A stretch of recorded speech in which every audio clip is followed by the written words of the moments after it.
Coming up on Jerusalem Dateline, the mastermind of the October 7th massacres eliminated.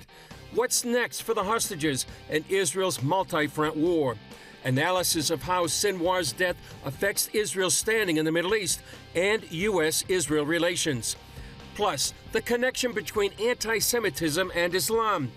All this and more coming up on this edition of Jerusalem Dateline.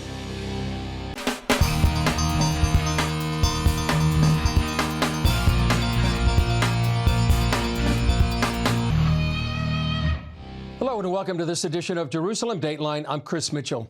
Hamas leader Yahya Sinwar, the mastermind of October 7th and the mass murderer of more Jews than anyone since Hitler, is dead.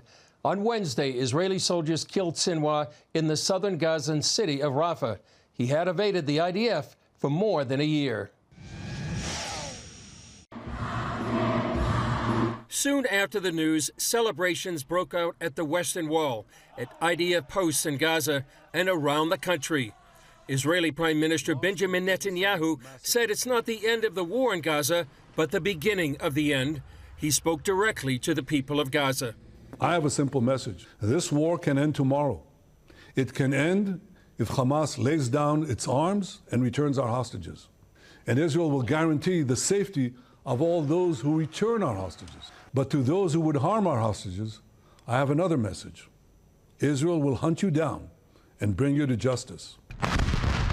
Sinwar planned the October 7th massacre, where terrorists killed nearly 1,200 Israelis and kidnapped more than 250, including Americans. On this day, our thoughts are with the families of those murdered or kidnapped because of Sinwar. IDF spokesman Rear Admiral Daniel Hagari said the young soldiers who killed the terror leader didn't even realize it was Sinwar they were chasing. An IDF drone flew into the house where Sinwar was hiding and captured his final moments. Although the IDF fulfilled its pledge to bring Sinwar to justice, Hagari said the work is not done. We will not rest until we bring home all our hostages by any means. And we will continue to operate until we complete all our missions in defense of the people of Israel. But some fear Hamas may kill all of the hostages now. They might murder them or do something because of the murder of Sinwar. And that's the thing that I'm afraid of. President Biden said he's already talking about the future with Netanyahu. You start this war then. The U.S. State Department saw Sinwar as the major blockade to ending the war in Gaza. He didn't just launch this conflict, but for the past year has refused the efforts of the United States and our partners to end it. While some Gazans are sad about Sinwar's death, others see it as a chance to end the war that so devastated their lives. There is no reason left for them to continue the war any longer. When we heard the news of Sinwar, it is true that we were sad for him, but at the same time, we were happy that the war could end. Netanyahu says this is indeed the time to end the war, not just with the Iranian proxy Hamas, but with Iran's entire axis of evil. All those who seek a future of prosperity and peace in the Middle East should unite to build a better future. Together, we can push back the forces of darkness and create a future of light and hope for all of us. Joining me to talk more about Sinwar's death and its after effects is CBN Middle East analyst John Wagi. John, great to be with you. Tell me your initial reaction to Sinwar's death. Well, you know, Chris, it was on the holiday of Sukkot, the Feast of Tabernacles. That's supposed to be a celebration holiday. And a week and a half ago, you would have thought there's really not much to celebrate. And this just turned it around instantly. I mean, I walked past young yeshiva students on the streets singing and shouting. And I know you probably have your own examples of the kind of celebrations that went on. And it wasn't the celebration about the death per se. It was the celebration of the person who orchestrated this horrible attack being out of the way. And it was a victory, a notable victory for Israeli Defense Forces. And if you look back in the last several weeks, just an amazing series of events.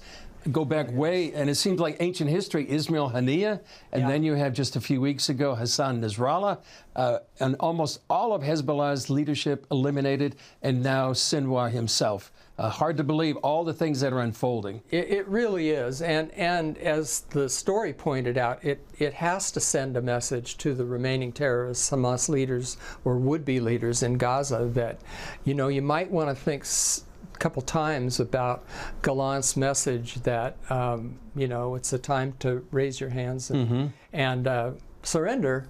Rather than have you and other family members and whoever else die in the same fashion that the other terrorist masterminds have done. So, you know, we'll have to see if anybody takes them up on it. Yeah, celebrations here in Israel and many places around the world. But also, I know the Palestinian Authority had a moment of silence to Sinwar. And how have other organizations reacted? Well, the other thing that's notable to me, saw it on social media, is UNRWA. The UN Relief and Works Agency for the Palestinian refugees, and they put a black slash over the corner of their logo on social media, basically saying, we're in mourning for the death of Sinwar, who most of the world knows is a notorious murderer. And that doesn't bode well for the future, I believe, of the UN or that agency. I mean, you've already got the Knesset working on legislation that would pretty much hamstring UNRWA's activities in the areas that Israel has some control over. They've already taken an UNRWA building here in Jerusalem and are rezoning it for apartments. They're sending a pretty strong message, and I think that this kind of victory, the elimination of Sinwar, emboldens Israel to go ahead and take on some of these diplomatic wars that they've had to fight alongside the shooting wars in Lebanon with the Houthis and in Gaza. So. And I know Guterres right now is persona non grata, the head of the UN here in Israel, because of his stance. Looking ahead, though, in just a few days, we're going to have an election in the United States. Right. What changes do you think, either way, that's going to impact here in Israel and its wars on so many fronts? Yeah, it's funny, Chris, because you think of the same people who 6 months ago were calling for Netanyahu to be ousted from power are now basically looking at these eliminations and assassinations, and even Kamala Harris, the Democratic nominee, is saying, well, this is a good thing that this happened, and the State Department and others are saying this is a good thing. But most of the time, 6 months ago, most people were saying Netanyahu's the central problem in the Middle East. That has flipped, and what could be coming in Washington, we don't know yet, but if there is another administration that doesn't involve the kind of people who think that a ceasefire is the most necessary thing in the Gaza Strip, the ones who are calling for Israel to pull out of the Philadelphia corridor just weeks ago. That's right. Now it was the very edge of the Philadelphia corridor where Sinwar was eliminated. So we could be seeing a different construct to all the world's diplomacy, the diplomatic fronts. The UN might not be getting the kind of support that they've been getting from the Biden administration. We don't know that. Yeah. It looks like a close election, a very close election, and we don't know how much legal maneuvering and other kind of maneuvering there's going to be even after the votes are cast. But there is it portends that we could see some big shifts in addition to the big shifts that we've already seen just in the last few weeks. And one of going the seldom at breakneck speed. Yeah, one of the seldom told stories, I think, John, of this whole year, a year plus now, is the fact of the importance of prayer. People praying for the peace of Jerusalem, for wisdom for the leaders of Israel. Absolutely, and it's going on worldwide. You've seen it, I've seen it, we've seen it here in the streets of Jerusalem, a lot more effort towards prayer. And I think people are looking upward, and it's can't be anything but good. Amen. Thank you, John. Thanks. Up next, an urgent call from Iranian Crown Prince Pahlavi to Israel's neighbors and to his own countrymen.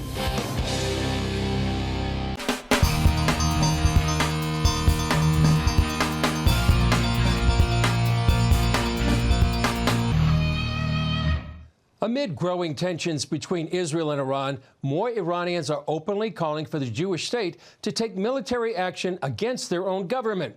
Citizens frustrated with the brutal regime believe such an attack could help end leadership that has long suppressed their freedom.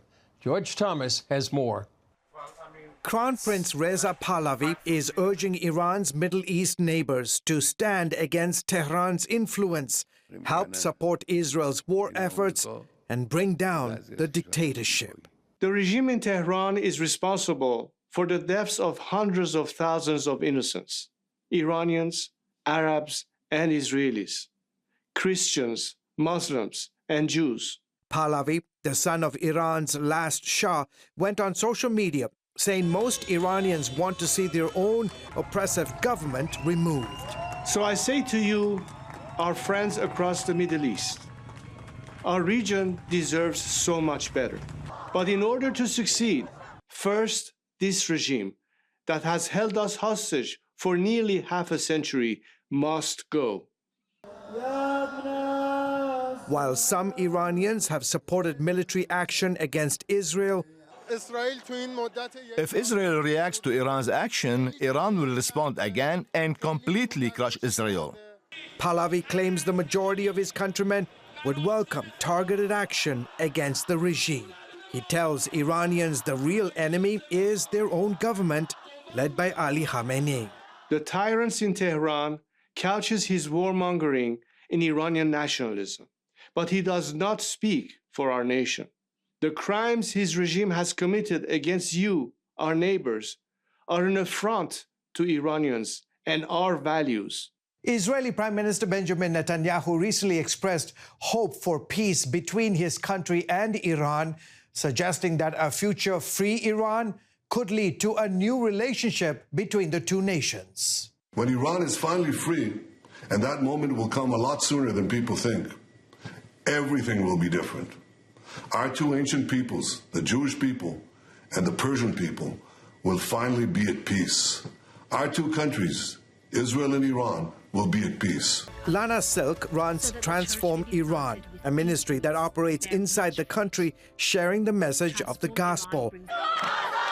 She says recent uprisings against the regime demonstrate that Iranians want political change like never before, even to the point of dying for it.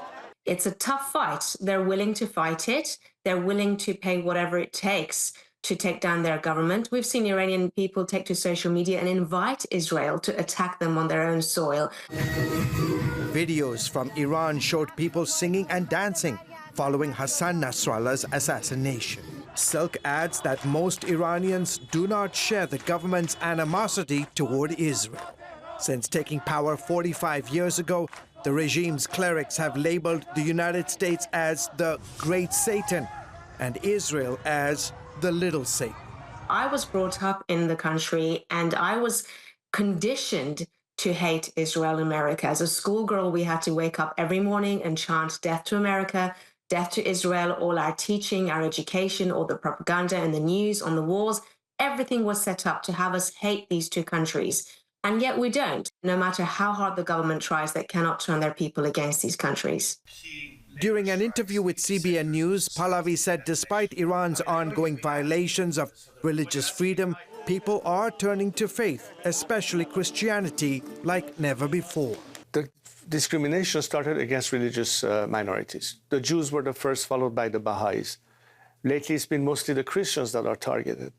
Iran has probably right now the fastest growing faith in Christianity than any other faith that the country has had. We have hundreds of underground churches.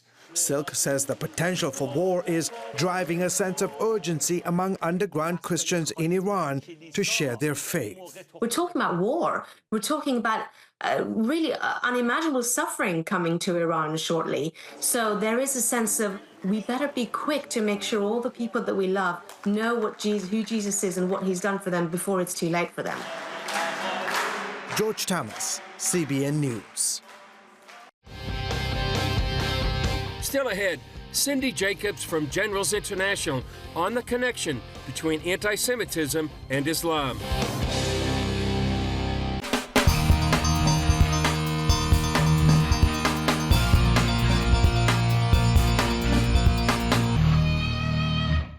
As Israel continues to fight for its existence with hostile neighbors, you can make a case that it's not a new conflict, or rather, it's an ancient conflict surfacing in the 21st century. Prophet Cindy Jacobs from Generals International stopped by our studio and spoke with Middle East correspondent Julie Stahl about this. Take a look.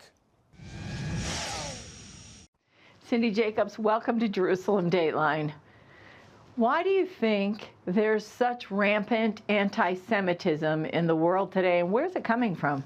Well, that is such an excellent question, maybe one of the most pertinent questions we need to ask today in light of Israel, but what's happening around the world with the Palestinian protest and so forth. Well, let's go back and look in history a little bit. There was a Grand Mufti of Jerusalem that was fascinated with Hitler and the Nazis. In 1941, the Grand Mufti went and met with Hitler. And what happened was the Arabic movement merged, these two ancient spirits merged together. So the anti-Semitic spirit from Germany went into the Arabs. You watch this. And then the Mufti went back to Egypt and had a young student named Yasser Arafat. Yikes. Yasser Arafat formed the PLO. The Muslim Brotherhood was formed. Wow. And this ideology began to go to the whole world. Wow. And was celebrated. All of Israel's soon-to-be neighbors.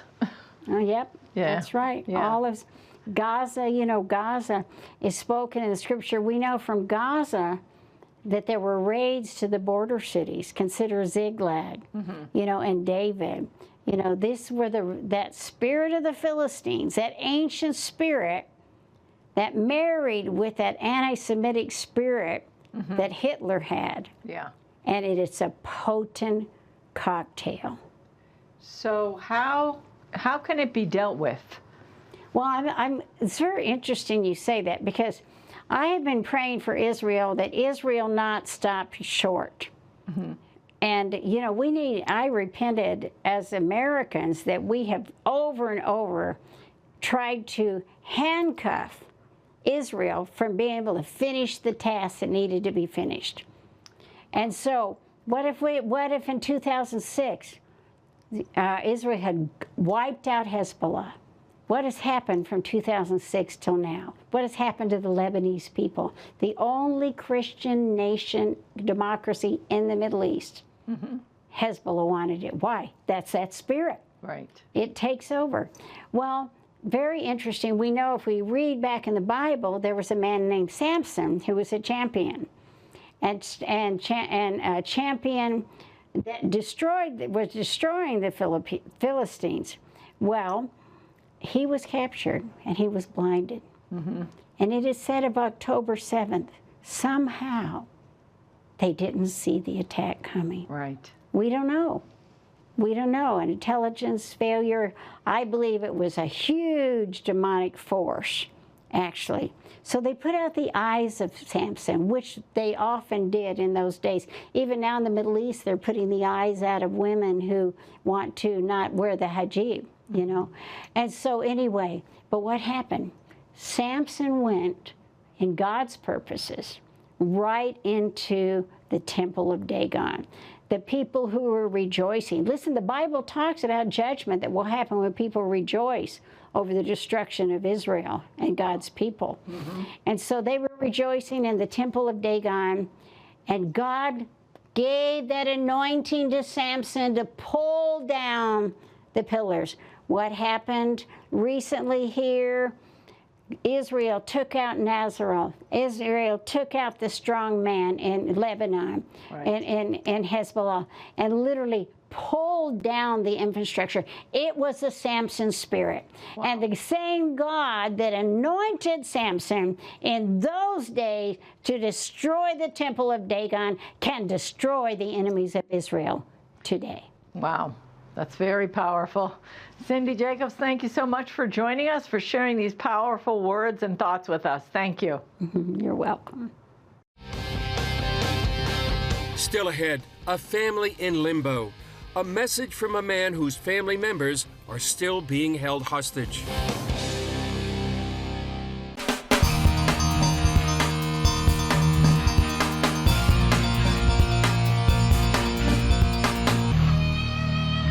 With the mastermind of October 7th eliminated, all eyes are on Gaza, with renewed focus on the release of the hostages. We spoke with one man from Kibbutz Be'eri, who has family members in captivity. He makes a valuable point that their release shouldn't be a political issue. What happened there is unimaginable. But what happened there is not an attack of opportunity. What happened there is an invasion.